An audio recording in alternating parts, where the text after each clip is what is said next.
ก็ขอยกมือ10 นิ้วกราบนบนอบน้อมยังพระติรัตนเกี่ยวเจ้าตั้ง3 ประการอันมีพระพุทธพระธรรมพระสงฆ์อันเป็นสรณะที่เปิ่งตีเคารพนับถืออันสูงสุดในชีวิตกราบคารวะแตบไตไวสาปุญญาปารมีธรรมพระมหาเถรานุเถระครูบาสังฆเถระเจ้าภิกขุสงฆ์สมณเณรจุตนจุองค์ด้วยความเคารพเจริญสุขเจริญปอนญาติโยมสาธุชนติ่นจองห้องวัดจุหนุ่มเท่าใจหญิงก็ขอน้อมต้อนรับทุกท่านเข้าสู่รายการนานาสาระสัปปะสปันจากตุลุงในวัง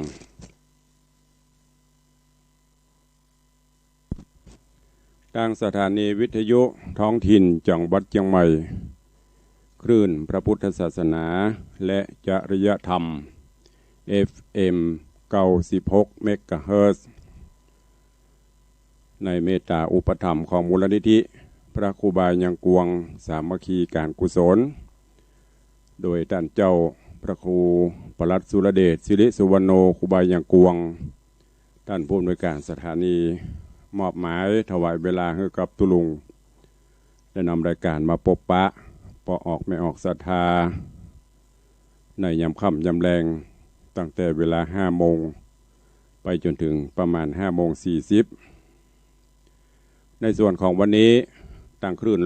104.50 วัดฝ่ายหินคลื่นของวัดห้วยตองซักคลื่นของ CM77 ก็ได้มอบถวายเวลาฮือกับรายการก็3 คลื่นนี้จะอยู่ไปปะกันไปจนถึง6 โมงแมลงเด้อจนถึง6 โมงเย็นก็วันนี้ญาติโยมที่ได้ติดตามข่าวสารโดยเฉพาะโควิดหรือว่าโรคระบาดก็เพิ่มความทวีรุนแรงขึ้นแล้วก็เปิ้นก็ประกาศมาตรการเข้มงวดขึ้นหลายๆมาตรการที่เปิ้นออกมากิจกรรมต่างๆก็ต้องปรับไปตามประกาศ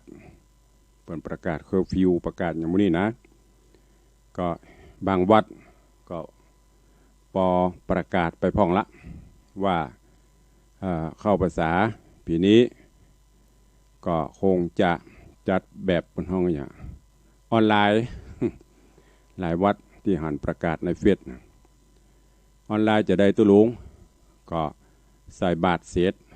ปีกฟังธรรมเหรออยู่บ้านฟังเสียงตามสาย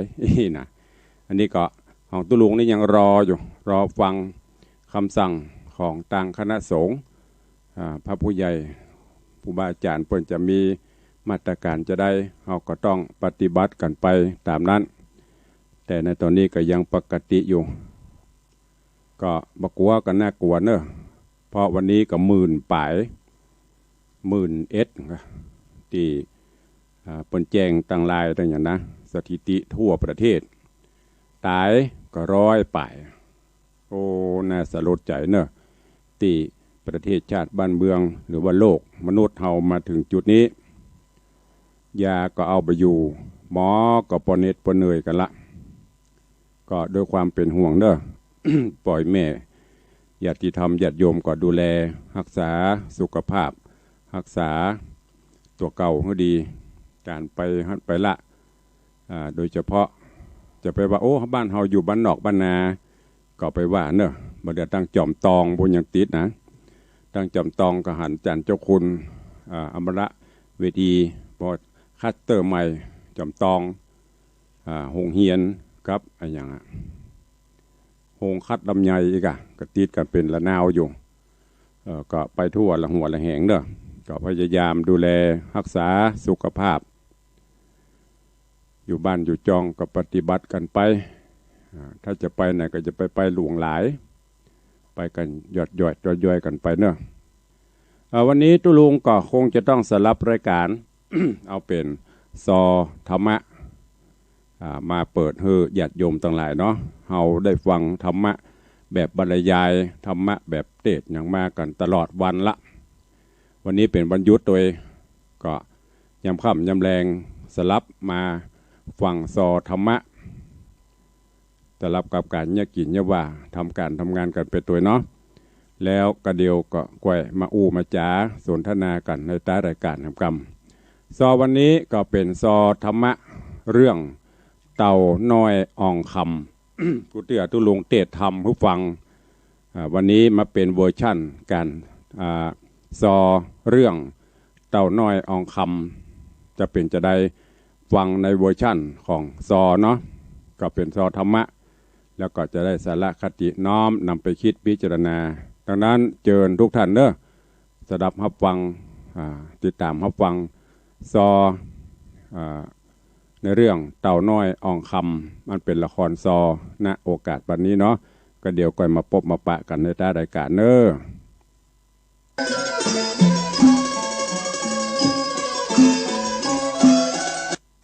พี่ก็มีให้พี่ก็มี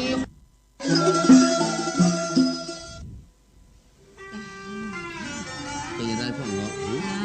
น้องมีความสุขขนาดเลยจ้ะพี่ก็มีความสุขความบันเหมือนกันเนอะตรงวันนี้นะอยู่งาต้วยกันแล้วก็มาหลายปีจนพ่อเป็นเศรษฐีมวดนาลังเนี่ยมีความสุขอกสุขใจโอ้ท่านนี่จิตใจพี่อายังมาตั้งเต็งวันนี้นั่นเป็นนักเป็นนาพี่ก็มีความสุขคำเกณฑ์ตึงน้องจันตังนาท่านนาอยู่ด้วยกันมาลักฐานก็จัดใหญ่ม่วนก็ม่วนเจ้าสั่งว่ามีงานลูกสาวหนึ่งคนชื่อโอตาลาก็ห้องตึงใหญ่คำเกณฑ์พี่ก็เอาใจใส่เลี้ยงลูกจนใหญ่ปีนดีมีหังแต่นะพี่ก็มีให้พี่ก็มีนาสมบัติลักฐานห้องเฮาก็ใหญ่น้องบักไก่นอกกบนอกใจอยู่ด้วยกันไปถึงบ่ได้เดือดร้อนพี่ก็ว่ามีความสุขความบานดีนอนลูกสาวก็ใหญ่แล้วพี่เศรษฐีนะพี่เจ็บในพังบอกเพื่อนน้องจะบีบเพื่อหันเจ็บหลังหรือว่าเจ็บแหล่บอกแต่มันบ่พอสำคัญอันนี้เปลี่ยนใหม่แล้วแม่กำมันบ่เป็นอย่างเนาะเศรษฐีเจ้าพี่มีความสุขเอาละพอละเนาะพอละน้องยังมาเต็มอกเต็มใจจะว่าจะได้บ่ได้ปุ่นปีหักตัวกันในโลกนี้ถึงมาเปลี่ยนใจสักเตือนก็เหมือนกันเนอะฮักพี่จนสุดหัวใจถึงบ่มีที่ไหนจะให้ได้ตั้งอื่นนี่ทันตาเขาอยู่มาเต็มวันเนี่ยพี่ก็มีความสุขอกสุขใจพี่จันตามาเป็นเมียของพี่มีลูกสาวหนึ่งคนชื่ออุตลาเนี่ยพี่มีความภูมิอกภูมิใจถึงวันนี้แม่ละพี่โอ้บอกกองโอ้ถึงก็มาพอดีแล้วลูกโอ้วันนี้แต่งตัวงามนะลูกเนาะป้าก็อยากกินอย่างวันนี้ป้าวันนี้มาแปลกแต่บอกกองเจ้าโลมาก็ถามว่าอยากกินอย่างพ่อลูกสาวเฮามันก็เป็นอย่างนี้ใช่แล้วป้าอยากกินอย่างเนี้ยโอ้ดาราจะอย่างให้ป้ากินแล้วแม่ละเจ้าถ้าลูกจะเนี่ยอย่างให้แม่กินแม่ก็ตึงชอบผู้อย่างเลยลูกเจ้าแม่ถ้าแม่อยากกินอย่างแม่บอกมันอย่างนี้มันประจบดีอย่างนี้เลยป้าเจ้าอย่างเอาตามใจลูกดีกว่าลูกป้อแม่บีบเพื่อเรียบร้อยแล้วตามใจลูกตัวไหนนะเรื่องนี้เรื่องกับเข้ากับป่านั่นก็แล้วแต่ลูกกับลูกเป็นแม่ยิงเราเป็นสุภาพสตรีเราลูกจะต้องได้ทำได้เงี้ยนะเนี่ยก็แม่นะเลี้ยงลูกมาด้วยตัวของแม่เองเนี่ยคือจะบอกให้ลูกเสียจะให้ลูกเป็นคนดีสำหรับในครอบครัวของเราก็ดีละสั่งสอนลูกไปนะลูกก็เป็นคนดีของพ่อของแม่นะลูกนะ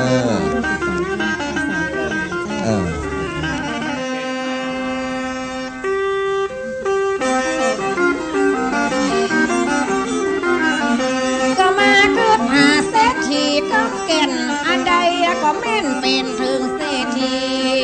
ก็สตังละอันใดก็มีแล้วก็มาเสียที่เฮามันเป็นเมียน้อยก็เอ็นดูลูกเต้าสามาก็ซ้ำเตือน้ำตาอย่าย้อยฐานหน้าก็ไว้เป็นเมียน้อยซ้ำเตือก็ตามก้อยเต็มที่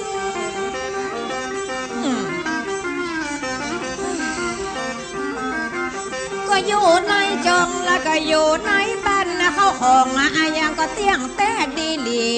ได้เป็นเมียแล้วก็ป้อเศรษฐีอันใดแล้วก็ดีติเป็นเมียน้อยมาซ้ำเตือและเอ็นดูสามาเอ็นดูบุตรตากลัวน้ำตาจะยงจีและน้องนี่หลายวันแล้วก็มาหลายมื้อเฮาตึงบ่หันหน้าหันตาเศรษฐีเมาอยู่ตัวจันตาบ่หันหน้าตาเข้ามายังบ้านก็บาดเดียวถ้าจะเมาลุ่มลงเฮาก็บ่งงละเป็นข้างเป็นข้างตีเศรษฐียังไปเมาอยู่หันก็บักเกิดหาบ้านกา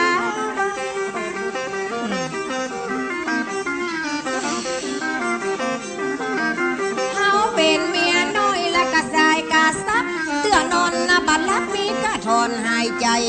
ปีเศรษฐีนี่มันเป็นอย่างใดเฮาเป็นเมียปลายเฮาเป็นเมียล่าเมาเอาใจก็ยันตาคนเดียวมาที่เมียน้อยบัดเลวเฮาบ่ใครตา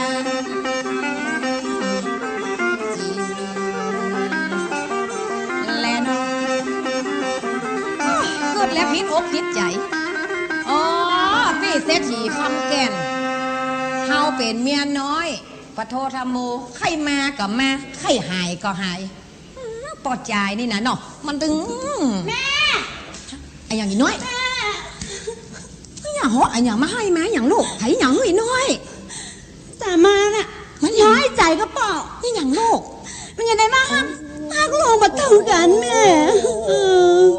สามากายไปในห้องนั่นน่ะปันอู้กันจูจีกัน3 คนก็แม่ลูกสามารถทนมาได้หน่อยมึงเย็นเย็นมึงเย็นเย็น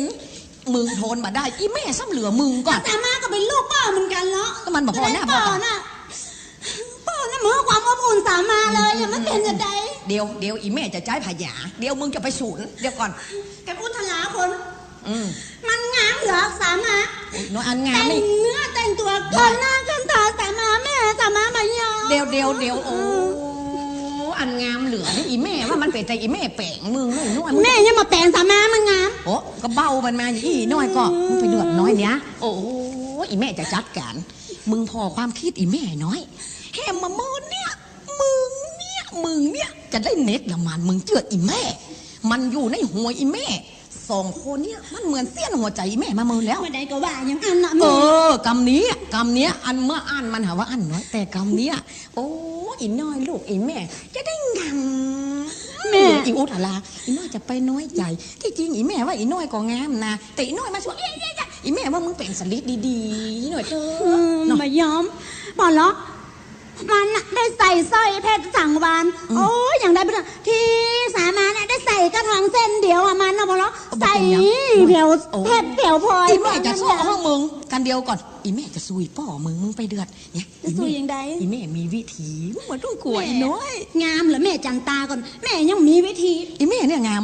ก็งามเหรอแม่นุ่มยังไงล่ะแม่จันตาเชฟอีแม่ตึงดีเหรอมันเนี่ยนั่นตุยนะก็งามพอละวันอะลงอยู่กับแม่จันตาอยู่ในห้องคุณก็แม่แล้วไปอีน้อยที่เขาเราจะไปว่าที่ข้ามึงอย่าโวยจำไว้น้อยอีแม่นี่หายห่วง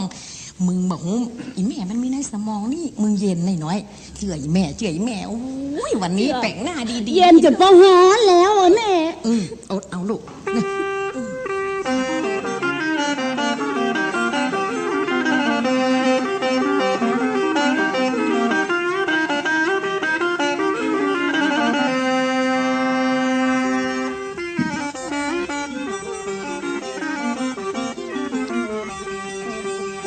บ่ม่อนดอกบ่ม่อนใจ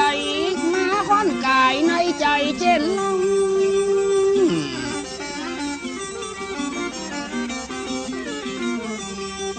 อยู่มาเตืองวันนี้นั้น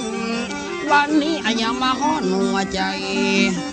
เพื่อเขาจนปองออกว่าหูว่าจะเนี่ยอย่างใดนายท่านนายก็ใจหอนแต่หอนวาง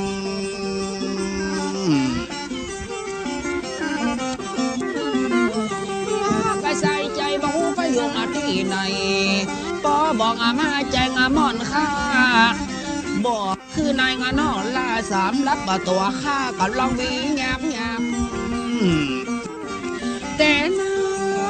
วันเดียวจะปรึกษาหากันอยู่มาเต็งวันนะปรึกษากันก่อนฮอนนะแกวันนี้อย่ามาฮอนแตะฮอนว่าลำเหลือตึงวันมันบอกเคยฮอนอย่างอี้นะโอ้มีความว่าจ้ากันตอยหานึกว่าพี่ไปไหนเจ้ามาลบฮ้อนอยู่นี่โหพอประจวนกันมันฮ้อนเป็นอย่างนั้นมันนี่จะวีฮือโอ้เปิงหัวใส่มงตะจะไปว่าหัวใจมงแปลว่าหัวใจมงกาแต่หรอพี่เศรษฐีราศีพี่เศรษฐีประเดี๋ยวมันจับนะเจ้าอยู่ที่ไหนเนี่ยโอ้หน้าผากพี่เศรษฐีเนี่ยเหลือตะวันก่อนเนอะเจ้าเป็นว่าแสงออกเจ้าแต่ว่าพี่เศรษฐีประเดี๋ยวนี่นะปดทอก10เจ้าบ้านปั้นเล่าปั้นลือกันนะพี่เศรษฐีเล่าลือจะได้อ๋อพี่จันตานะกะมันน่าเชื่อเลยอ่ะเป็นพี่สื่อวะฮะพี่จันตาเป็นพี่สื่อเอาคำไหนมาว่าโอ้พี่เศรษฐีเนี่ยคนเฮานะถ้าน้องมาได้ยินนะน้องจะเอาที่ไหนมาอู้ปั้นเล่ากันเศร้าๆอะวันนั้นเขาไปกลางตุ้งอะไปตาพี่จันตากินเขียดอ่ะฮะกินเขียดเด็ดกินปาดดีเว้ยนี่น้องไปหันมาแล้วกันก็ว่าเขาอู้มาเนี่ยเขาอู้เขาเนี่ยมันออกรุ่นหูน้องอย่าไปเชื่อเขานักนั่นก็บัดเชื่อได้อย่างใดพี่เศรษฐีอ๋อบัดเดี๋ยวนี้พี่เศรษฐีนี่หมายความว่ากล่าวไว้นี่เป็นคนบดีสอบโซนสอบอิจฉาลิษยาอีเนาะมันอย่างเอกาแต่โอ้เนี่ยกลับว่าจ๋ากลับว่าจ๋าเนี่ยมาใจอย่างอ่านเพราะว่าพี่อยู่กับ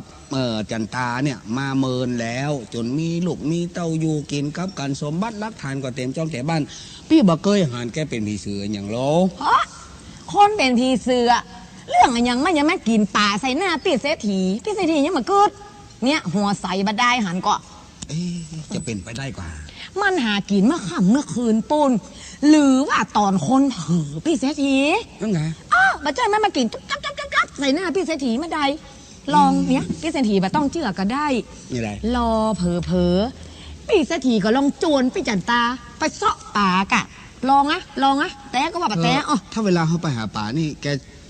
จะแสดงออกมาเลยกะมันขยากล่อเผลอมันตึงจะกินพอไปเนอะพี่เศรษฐีอันเอาอีดีกว่า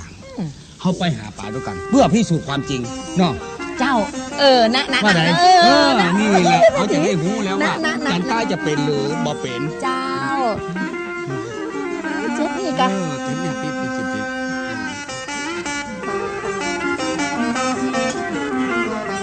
กะลูกจัดกะปลาอาหารเขาจะกินต้อยกัน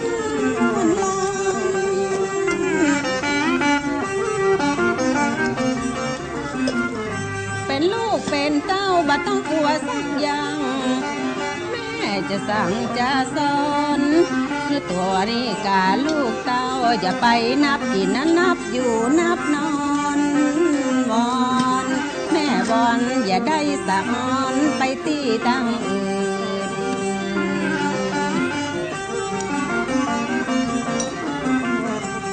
ยิ่งตีดีตั้งจัดเข้าจัดป่าบ้าเสียเวลาไปนับได้นับลึงจะหนีนะก็ไปตั้งอื่นคือลูกฟังคำสอนคำสั่งการไหนมีอย่างนี้ก็อันใดอย่าต้องเตรียมเอาไปกู้อันปันยังได้เตรียมเตือนสิ้นตื่นป่า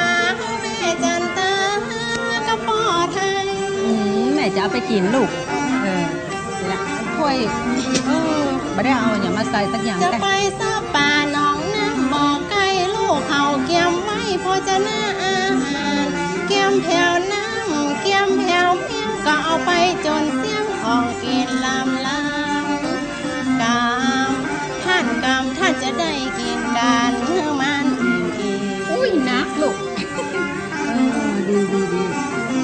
เนี่ยแม่จะเอาไปโยบาได้ถ้าจะง่อมกันจะปากันไปสะปาน้องน้ำไก่บ้านเอ็นดูจานตาแม่ล้ำแม่นั้นบ่เคยไปสักเทื่อจะไปยังไม่มาออกก็แม่มาออกใจอยู่ไปอยู่จะไปละเสาะป่าตัวบ่มันก็ไปย่างก็อย่างเงี้ยอย่างใดแม่จำเป็นได้ไปลูกน้อยไปไม่ได้นะแม่ก็บ่ฮือได้มองต่ำก็ลูกน้อยฟังคำสั่งคำเตือนนะเวลาที่อยู่ตัวแม่จะไปนับหินและนับอยู่นับนอนบอนแม่บอนหัวใจเจ้ามอนเพราะว่าเป็นลูกแม่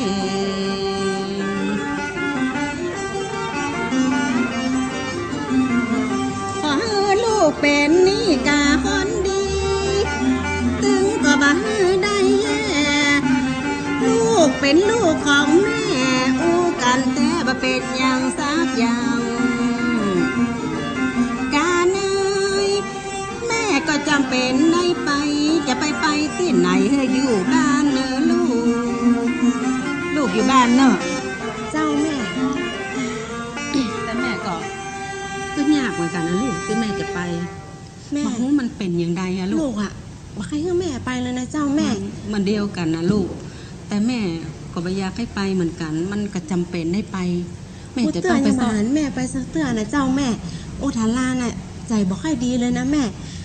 น่ะไปตากแดดอย่างเงี้ยแม่ลูกบอกว่าแม่จะสบายนะถ้าแม่ปิกมานะเจ้า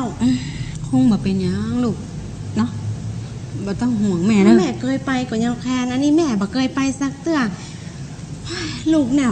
บ่เคยม่วนใจสักจะได้แม่แล้วแม่น่ะจะไปวันค่ำอย่างเงี้ยแม่จะไหวกับเจ้าบ่ไหวแม่ก็จำเป็นได้ไหวลูกเนี่ยแม่ขอร้องลูกนะขอให้ลูกเนี่ยอยู่ตามเนื้อตามตัวลูกจะไปให้คนได้ดูถูกลูกแฟนนะแม่จะไปปีค่ำเลยเจ้าแม่ปีมาเจ้านะแม่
ฟัง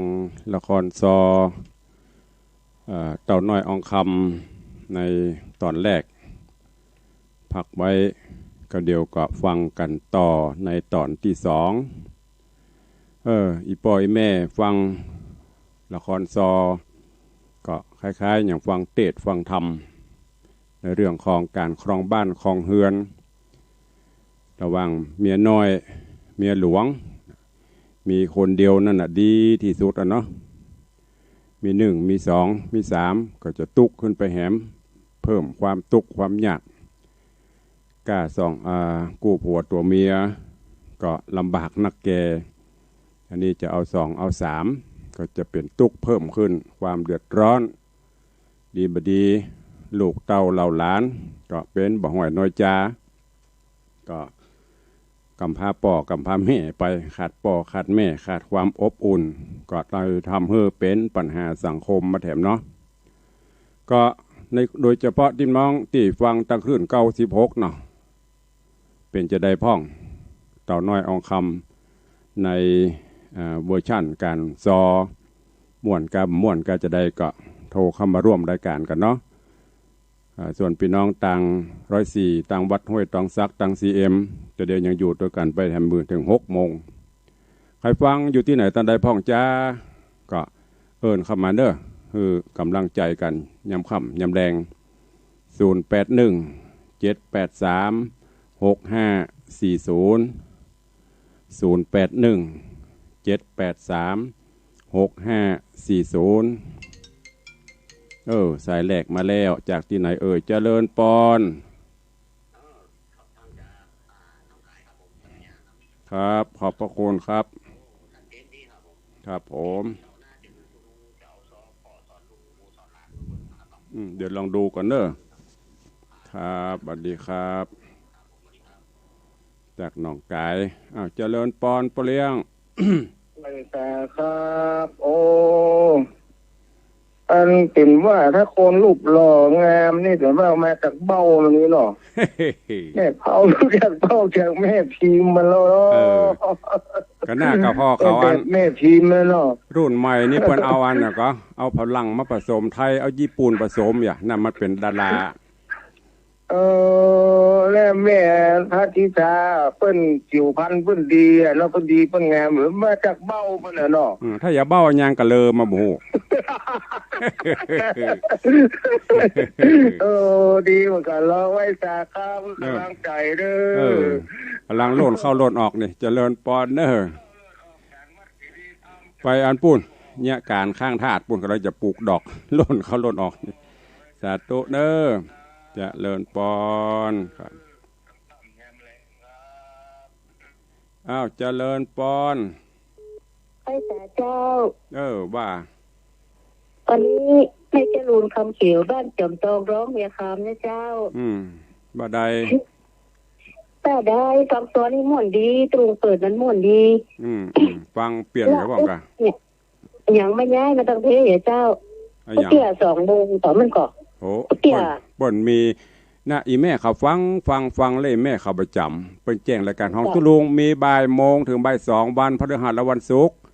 แล้วก็วันเสาร์วันอาทิตย์มีแมลง5 โมงถึง5 โมงครึ่งขึ้น96ถ้า104 5 โมงถึง6 โมงเจ้าแสดงว่าฟังไปฮะประจำเต้ไม่ประจำมาฟังหลายคนแล้วไปหลายใจหรอหลายคนแล้วด้านนี้สาธุอนุโมทนาเด้อเจริญปอนสายต่อไป081 783 6540เข้ามาเด้อฟังจะประจำบ่ได้ไผประเทศพ่องฟังกุตนคู่องค์ไผบ่ฮู้ล่ามล่าอันจะโทรหาตุลุงยองสดหาตุลุงในวังก็มี ไม่เป็นไรโทรหาไผก็ได้ยินดีต้อนรับเสมอเจริญปอนฮัลโหลว่าได้จากไหนสันทรายเต้าแต่สันทรายไม่โจ้ว่าจะได้ก็ลงเปิดต่อหมดดีเนาะเดี๋ยวถ้าเขาฟังต่อกับฟังไปหมุนเดี๋ยว96เพิ่นจะสวดมนต์ถ้าบ่สวดบ่ได้นี้กลับไปทาง104หมุนฟังกันต่อสาธุอนุโมทนาจะเลินปอนโด3 ปอนแล้วยังบ่อือจ้ะกดตกเอาขออนุญาตตัดก่อนเนาะอีแม่อีป้อเฮ้ยเวลามันติดมันบ่อู้ก็จะงอนตุลุงเจริญปอน3 รอบได้ยินเสียงตัวเก่าอยู่บ่อือซะอย่าง เอาเข้ามาใหม่081 783 6540วันนี้ก็ขออนุโมทนาบุญกับคุณโยมปัทมาน้อยมณีเจ้าของผู้จัดการร้านทวีซีเมนต์บล็อกต้าไม่อิวันนี้เปิ่นได้ทำบุญบ้านต่อเติมบ้านได้มอบปัจจัยถวายกับวัด เป็นจำนวนเงิน10,000 บาทวันนี้ขออนุโมทนาเด้อกับคุณโยมปัทมาน้อยมณีเปิ้นจำหน่ายวัสดุอุปกรณ์ก่อสร้างบ้านตามอีใกล้ๆวัดหัวบ้านติดต่อกันเนี้ยวันนี้ทำบุญบ้านเปิ้นต่อเติมบ้านนิมนต์ตุลุงไปเตศกระลวดมุทิตามา10,000 บาทเป็นกองทุนก็ขออนุโมทนาตัวมีอยู่ก็ใครจะอู้ตัวตุลุงเข้ามาเด้อใจเวลาจะหมดละตั้ง96ก็เดียวก็จะได้ไปฟังกันตั้ง104ต่อตุลุงก็เหนื่อยหล่นเขาหล่นออกวันนี้อันเอาซอแตนก็ตั้งนอกก็ไม่ได้ไปไหนเนี่ยกะหัน วันนี้ว่าจะปลูกดอกปลูกดวงหลอบพระธาตุให้มันจบเคลียร์พื้นที่ใกล้เข้าภาษาละเหืออะไรใครย้อยหล่นเขาหล่นออกนี่พอเลี้ยงว่าเขาย่ำย้างกับพ่องก็จัดใครย้างมันย้างไม่ได้เตืออันมันจะบะแล้วอ้าวแม่บุญว่าจะได้ตุลุงเกี่ยวกับเบ้ากันที่บางแงมเนี่ยก็น่าหนาเขาได้เบ้างามมาพอตุลุงในวังนี่เด้อคือว่าพ่อเลี้ยงตุลุงกันกะพ่อเลี้ยงว่าใดตุลุงหล่อตุลุงในวังไอ้พ่อเลี้ยงอันธนวัฒน์ว่าแต่ถ้าได้เบ้าอย่างตุลุงแล้วเนาะไปที่ไข้หัววังซอเนี่ยอดไข้หัวมันเกี่ยวกับเบ้านั่นน่ะเบ้างามจ้าสาธุนะตุลุงถูกหล่อเนี่ยเตียนภาษาให้ดีกะฮะก็ว่าเอาหล่อเบ้านั่นน่ะเนาะแกะงามๆหล่ออย่างเตียนภาษาเนี่ยสาธุอนุโมทนาแม่บุญชอบไปเขาได้เบ้าหล่อไปซ้ออัตเตอพอเลี้ยงธนวัฒน์นี่ท่อเบาปนหล่อตัวบุญนักตัวโรยตัวป่านปอได้สุจดาปดท่ออันนี้พวกลูกมาจังปดเด้อป่ายโดยปุ๊ดเสียวกันเล่นยำข้ามยำแรงเด้อเข้ามาอู้ถึงเรื่องเตียนภาษาโอ้ปีนี้นะวิทย์มดกูเตือนี่ปดโตถ้าจะได้หลายเล่มปีนี้ได้ห้องไผ่โยมพิมพ์มาตานเหี่ยกู้นอกนั้นดักปิ้งวินบอย ไปตามสภาวะการมันเนาะขายข้าวตาลกับมาตาลเนอะถ้ามันมีก็ส่งอันนี้มาตุลุงไปซื้อก็ได้เป็นฮีดเป็นห้อยเป็นประเพณีหมูของปีนี้จะได้ที่ไหนพ่อหมูณเวลานี้เหลือแฮม4-5 วันจะเข้าภาษาดักปิ้งไม่ได้สักนิดอันเล่มก่อนกระตาลเปิดอันนี้ไปละตามไปละอ้าวเข้ามา0817836540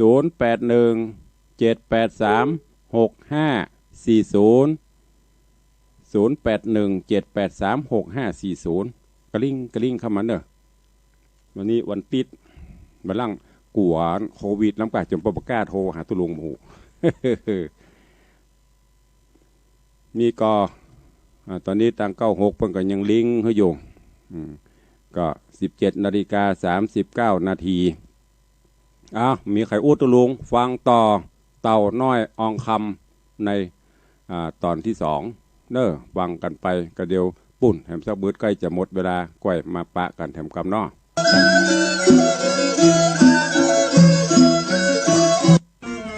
พอเขาไปแล้วกุ้มก้าเมื่อตอนค่ำมาอ่อนจนมาลังอยากกินข้าวออกบ้านก็แต่เมื่อแต่เจ้ากินข้าวพอตะวันมันค่ำแล้วนะแม่จะได้ปูก็ว่าได้ปลาเก็ดว่าแกนตาของเขายังขมิ้น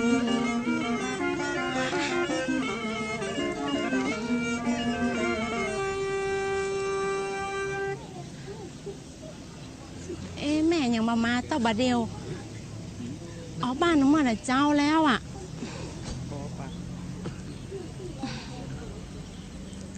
ลูกป้าแล้วแม่ไม่ไหนเลยเจ้าก็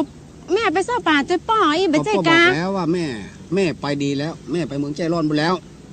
ไปเมืองใจร้อนยังมาหันแม่โอ้ลูกสากามาป้ออุทาราท่าแม่เมื่อได้เจ้าแล้วอ่ะ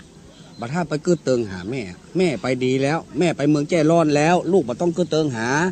ไปเมืองแจ้ร้อนอันป้าส่งอุทาราไปได้ก่อป้าไปหาแม่ลูกใครไปหาแม่ป้าจะไปนี่ยังแม่ไปดีแล้วแม่ไปเมืองแจ้ร้อนแล้วแม่หนีจากลูกไปแล้วหัวเมืองแจ้ร้อนมันเป็นยังไงห้องป้าลูกใครไปแอวเราป้าเงื่อยนะ ป้าแล้วแม่ล่ะ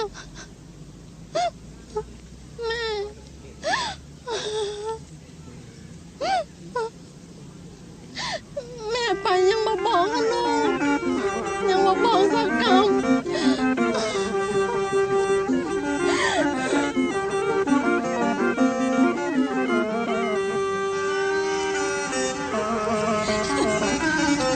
ดีใจหน่อยเนี่ยจ่อมันเนี่ยดีๆเนี่ย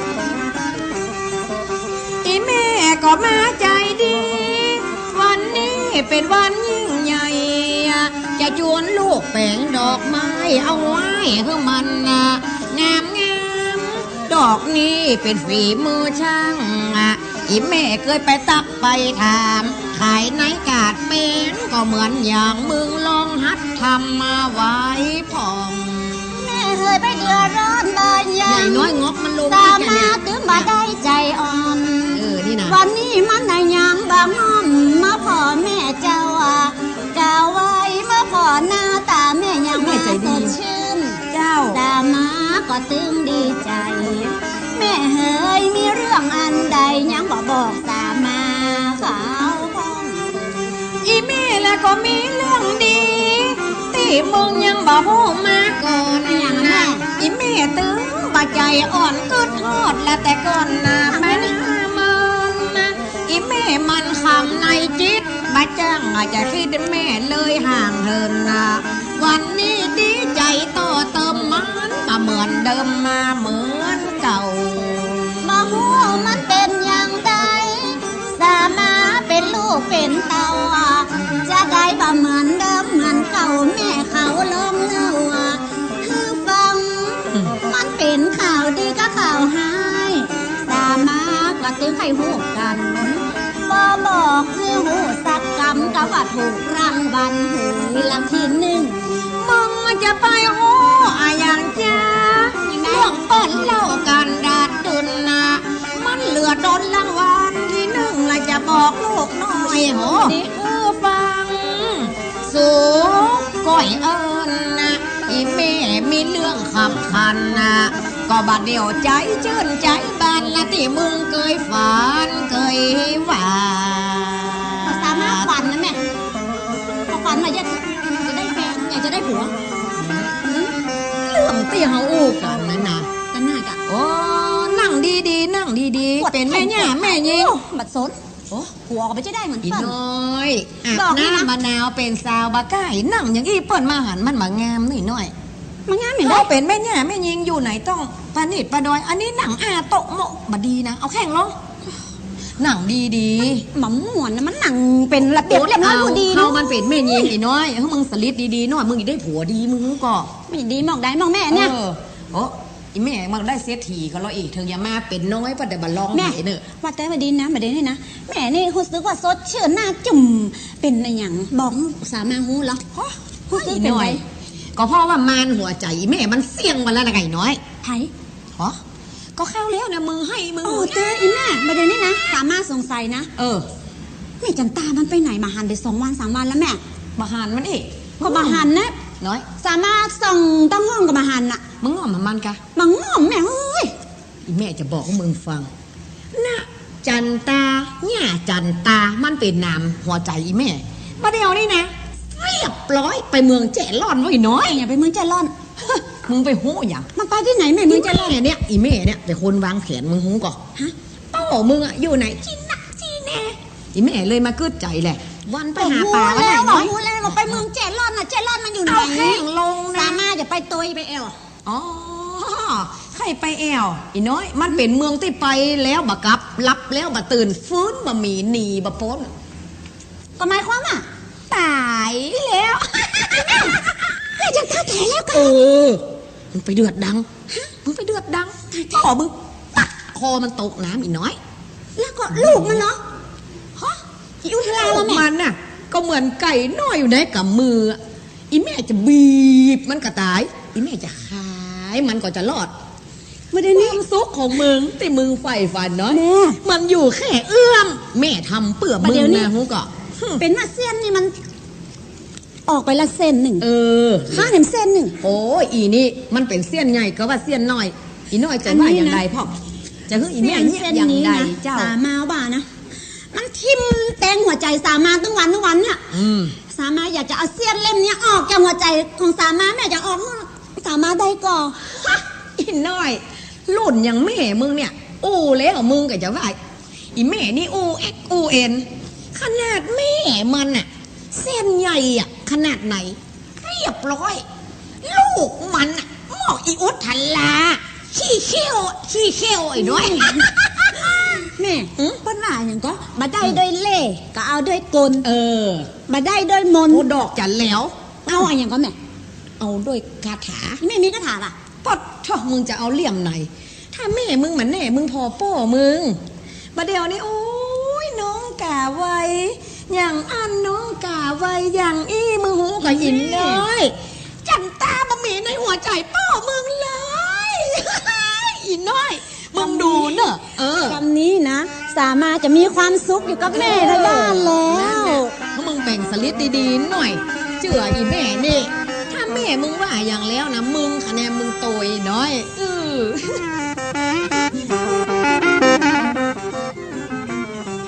แม่จันตาแม่มาลานีก็แม่ตายเป็นพีนีลาลูกไว้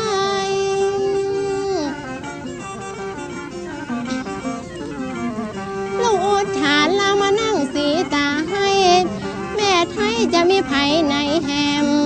เขาทำไผกระตึงบ่บอกปอกกระตึงบ่ตอบสมาอู้แนบแนมมาแม่มาแม่มีในหายังบ่มาหาลูก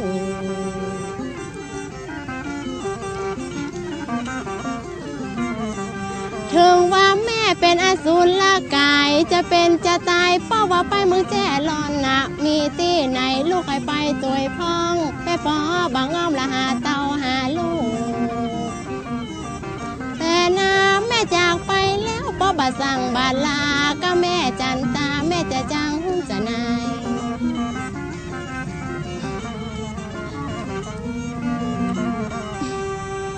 บอก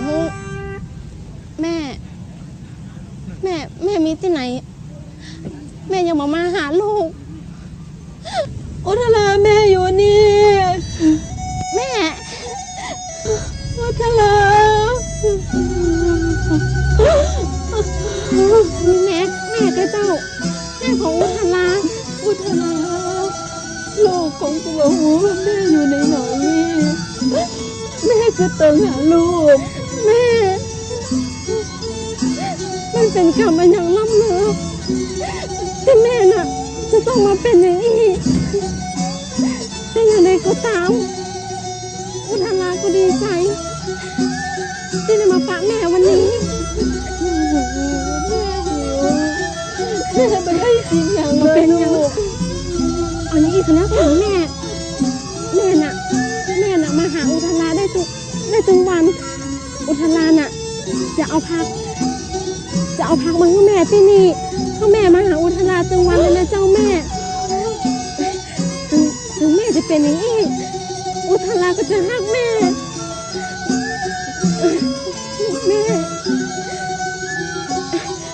เจ้าวันพรุ่งนี้นะแม่มาหาอุทลาใหม่นะเจ้าแม่พรุ่งนี้มาหาอุทลาใหม่นะแม่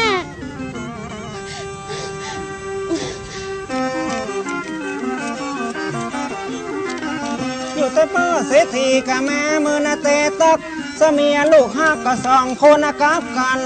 ตึงละบ่มีสมบัติลักขันตึงวันฐานแน่เป็นลูกแจงบอกว่าการงานน่ะอย่างเป็นใจเฮาก็ทำมาทางนั้นตึงวันได้แก้ฮับแจงเฮาก็บ่มีเงินค้าง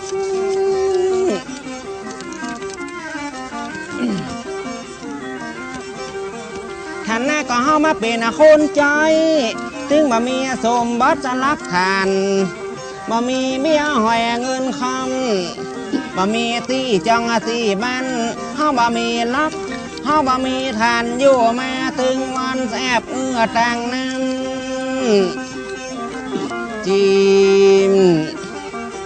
และนั่งเดียวเศรษฐีมี บอกแม่ตาซับสนกะว่ามันเฮาแกเป็นเจ้าอารมณ์ความคิดซับสนตื้อบ่เหมือนแต่ก่อนตั้งแม่จันตาเปิ้นให้ตัวไปมีนิสัยเป็นตาแหลมตาล่อมลูกตัวเก่าบ่อู้ดีเหมือนก่อนตาละอ่อนนานิ่มตาโอ้นิสัยมันเปลี่ยนไปเนอะสูบาเดียวนะเมียหายตึงคนป้าบะโศกบะเศร้าซ้ำเป็นเมียเก้าหายหน้าหายตาห่วมตุกห่วมซุกอยู่ตัวกันมาคนใดหามหาก็เป็นห้อนเป็นไม่หันอุดหาลาก็มาหน้าเอ็นดูบ่มีภัยอุ้มชูแม่มาหนีละไว้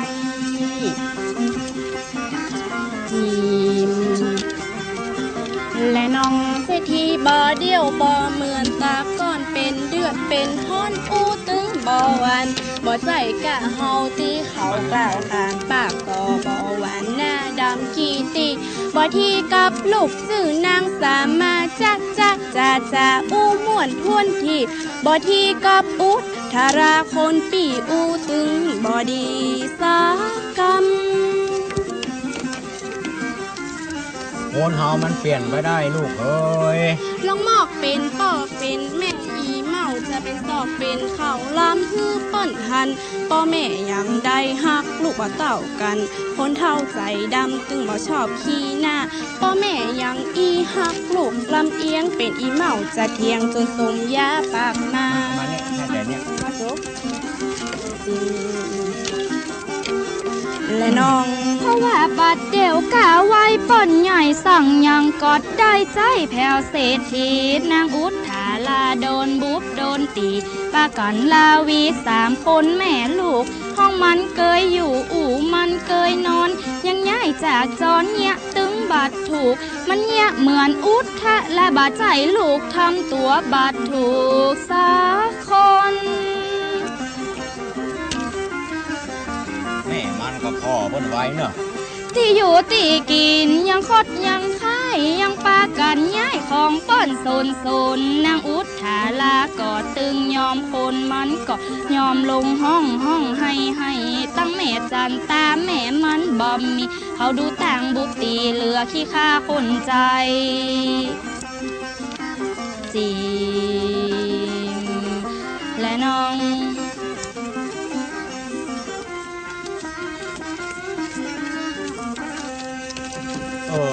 เนี่ยย่าโมนเนาะข้าว่าโอ้บาเดียวเนี่ยที่เขามาอยู่เนี่ยมันเปลี่ยนแปลงไปเนี่ยถูว่างไรมึงว่าเหมือนข้าก่อนโอ้กันหน้ากะสูบาเดียวเนี่ยอันยังก็เปลี่ยนชุดแต่ป่อเศรษฐีก็เปลี่ยนไปนะสูนะบาเดียวนี่ลูกสาวมี2 คนด้วยกันเนาะแทนที่จะฮักเสมอกันถึง2 เบื้องเพื่อฝ่ายอันนี้ไปฮักคนเดียวหักเบื้องย่ำแคมเลยปันว่าไอ้น้อยมึงหันก่อนถึงวันนี่ฮะหันกะมนเจ้ากับเหมานะไปอัน7 เฮือนตังบนหันนั้นก็เศรษฐีบุบตีอันแม่อันอุทาลาเป็นดีอินดูปันทอโอ้แต่กะนี่มาเดียวเนี่ยแต่กะแถมันอีเหมาหรอเนี่ยเหมาก็หาอันโอ้ป้อนเศรษฐีมานี่มาได้เนี่ยมาแต่เจ้าแล้วเจิญนั่งได้กันเจ้าได้เนาะตัวเขาเนี่ยมานั่งมานั่งโอ้ประเด็นนี้เป็นยังไงประเด็นเนี่ยฮะโอ้ไอ้หยังมานั่งนั่งจ่าสุ่มหัวม้อเก้ากันเล่าหัวข้าละโอ้เล่าไอ้หยังก็ข้าได้ยินอยู่จะไม่มานี่เนอะไปมาติเศษเนอะอู้กันมาได้ปอเศรษฐีก็อู้เนี่ยก็เหมือนเล่าเพราะฉะนั้นเลี้ยงมาได้แล้วสู่เขาเนี่ยเลี้ยงมาได้เลยโอ้ไปออกจากบ้านกูไปกูบอกมีเงินจ้างแล้วโอ้ก็ซื้อพงเขาเนี่ยการนี่รู้พ่อเศรษฐีเนี่ยการลือบ่เนี่ยการกูบอกเกี่ยวแล้วบ่มีกำขอเมื่อบัดถ้ามาไหวกูออกจากบ้านกูไปตั้งแต่ประเดี๋ยวนี้เป็นต้นไปเลย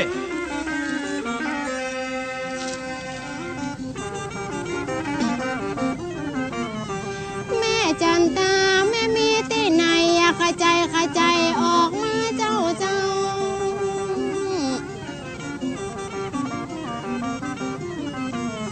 ลูกอุทธาลาแก้มน้ำแก้มเข้าเอามาให้แม่เจ้าติก็ชอบเคยกิ ว่าแก้มมาเป็นมัดแม่ยังบ่ตอบฮับยามเมื่อได้ยินมาแม่มาแม่มีในหายังบ่มาหาลูก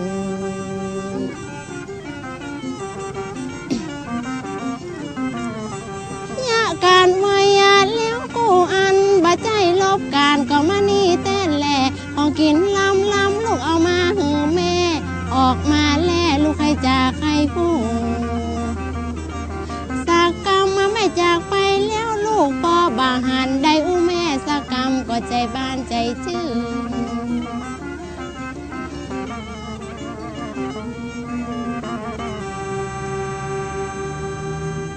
แม่มีที่ไหนเจ้าแม่มาหาลูกแล้วเจ้าลูกแกมพามาให้แม่จะนักเลยแม่แม่มาแล้วแม่อุทารานะมาหาแม่แล้วอุทาราพามาให้แม่โตยเจ้า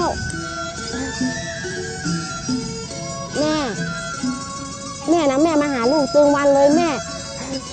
แล้วแม่น่ะแม่จะได้กินพักแม่บ่ต้องสวยเจ้าแม่ลูกจะเอาพามาให้แม่ซึ่งวันเลยแม่ขยากกินอย่างแม่บอกให้ลูกแล้วลูกจะเอามาให้แม่เป็นไรเจ้าแม่ลำก็เจ้า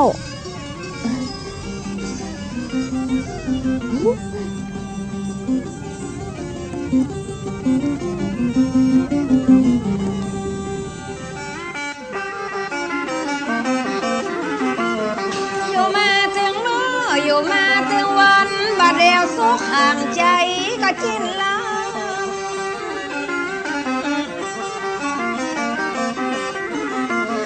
ก็เมาอยู่บ้านนอนนั่งเป็นเปียกเป็นการตึงบัดได้ยังตั้งจานตามวยชีวิตตึงบัดได้คิดหลายอย่างสักอันไหนเจ้าแม่นาข้างอีอุทลาต้องเล่า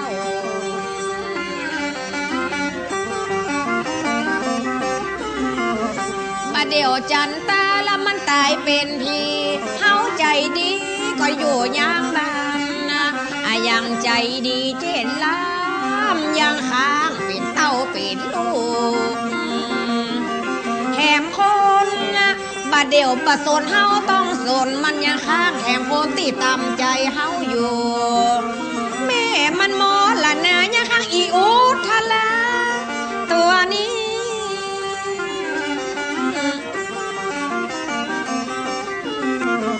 จะก้องคืดหน้าละไปมาทีลูกเฮานี่มันสมองใจบัดเดี๋ยวมันเป็นสาวเป็นเซ่เฮาจะตื้อถ้าตั้งแกว่าจะเอาจะได้นายเจ้าแม่นามันยังขำยังกาในใจเฮาอยู่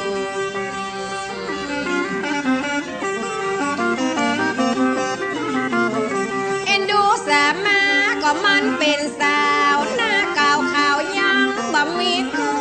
เฮาเป็นแม่จำเป็นได้ผู้ยังค้างแถมอยู่เฮาจะต้องกึกบอกสากรรมแม่มันนะบ่มีมันบ่จ้างเนี่ยอย่างเฮาจะต้องวางแผนการเนี่ยสักอย่างไหนแม่มันก็บ่มีลูกมันก็ดีอยู่แล้ว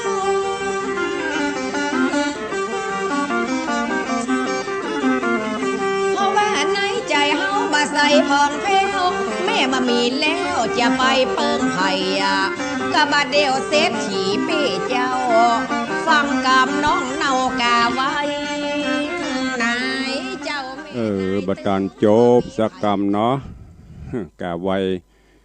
เอาไว้ฟังต่อเนาะเวลาหมดเวลาขอนำรายการจากพอออกไม่ออกศรัทธาไปก่อนเนาะปะกันใหม่วันต่อไป104ก็ผู้ไม่เจ้าปะกันในนางมโนราปีนแก้ววันนี้โชคดีมีใจนอนรับฝันดีเหมือนกันจุผู้จุคนจุตนจุองเนออายุวันโนสุขังพระลัง